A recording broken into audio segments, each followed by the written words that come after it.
Hi there, my name is Ron Rogers, and this video is titled Tales from My Early Flying Career, How I Survived My Stupidity. This flight occurred on September 9th, 1972, roughly 2 months before 13 Tango was destroyed in an accident that killed Delmer. I talk about that in another video.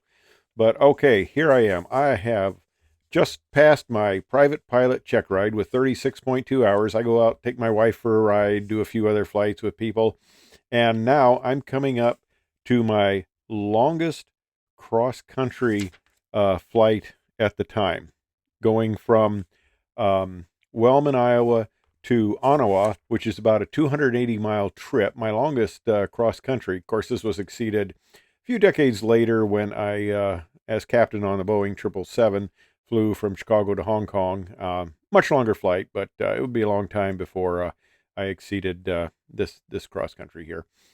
Anyway, I got a briefing, and the weather was supposed to be just absolutely spectacular, so that's great. So I get in the car and we drive from Iowa City down to Wellman. It's about a half-hour drive, excuse me.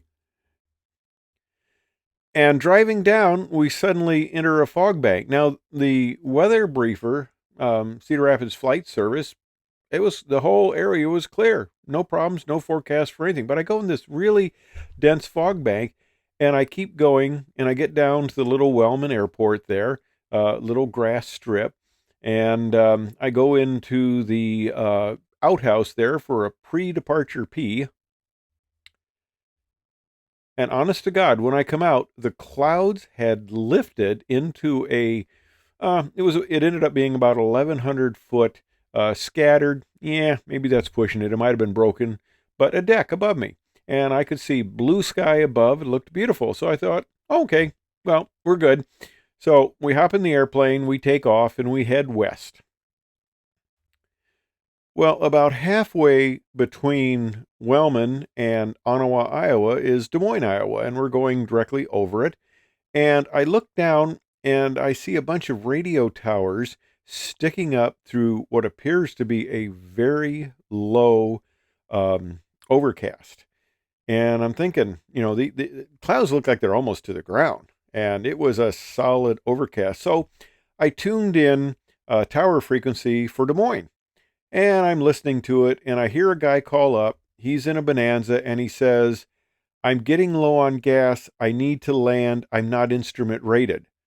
And I go, Tower comes back with, well, the weather's 100 and a quarter, say intentions. And of course, 100 and a quarter is what is essentially Cat 2 minimums. And civilian pilots, even if you've got an IFR ticket and the airplane's instrumented, you're only good typically to 200 and a half. And of course, this little thing had a Venturi for its attitude indicator, had a VOR, and that was it. And of course, I wasn't instrument rated at all, of course. And so I just kept heading west. And I listen in to the weather reports on the VOR receivers, and they said that in the Sioux City area, which is north of Ottawa, and also in the Omaha area, that the ceiling was at 2,300 feet. So, in probably very questionable logic, I figured, well, it's 100 feet there, 2,300 feet there. It must break somewhere. Of course, I got lucky, and it did. The undercast ended, and by the time I got into the Ottawa area, it had been turned into an overcast, and so no problem, I'm below it. So we're going into Ottawa, Iowa, and the interesting thing about this is that this airport, after 60 years, has been decommissioned. Now, the blue arrow points to the original runway, which was a very short, very narrow runway, and there were a lot of trees on the side of it.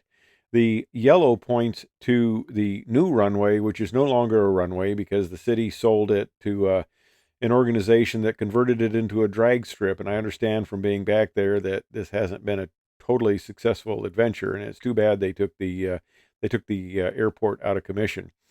But anyway, I'm coming into land again here. Okay, I'm probably up to 48, 49 hours now, and there's a strong crosswind, and I don't add any extra airspeed.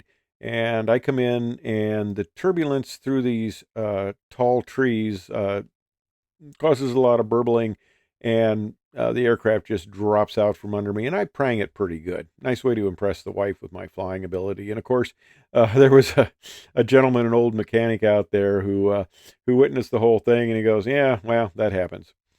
Anyway, uh, we got up to Ottawa. I survived that situation, didn't get into trouble, and it was interesting on the way back, though.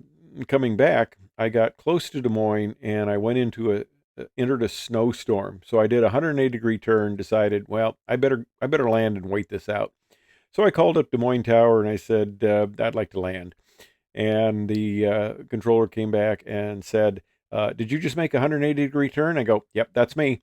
And so he brought me into land. And after the snowstorm cleared, I went back to Wellman, and that was the end of that little cross country adventure. That was my first foray into a long cross country, and I was lucky I survived that. Um, Not everybody necessarily would have if it would have gone downhill, but I did. So I got lucky, and that's all it is I got lucky. I got stupid, and I got lucky. Thanks for watching.